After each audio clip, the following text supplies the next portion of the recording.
is that you're good in teams and you're very much likely to give other people credit. The downside of being agreeable is that you're not very good at putting forward your own interests. And so one of the things that predicts salary across time, for example, is agreeableness, and it predicts it negatively.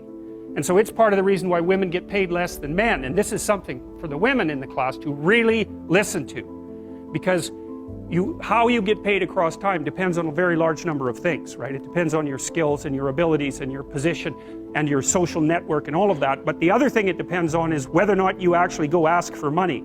Or maybe that you don't even ask. Because actually you don't ask for money. You tell people that you need to be paid more or something they don't like will happen. And I don't mean as a threat.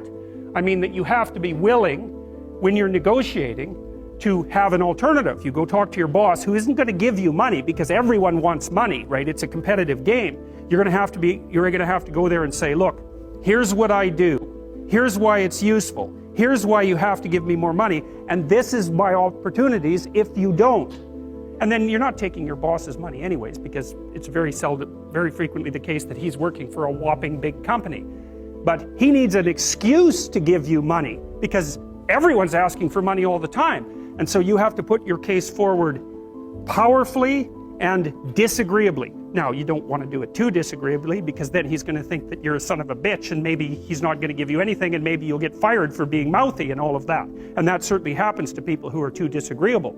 You got to get the balance right, but it's definitely the case. And the other thing that happens to women that's also worth noting, and this is probably because they're higher in negative emotion, is they tend to underestimate their own utility in business settings, right? Because if you're trying to evaluate what you're like, and you're more tilted towards negative emotion, then the things that you do that are wrong are going to stand out more on the foreground than the things that you do that are right.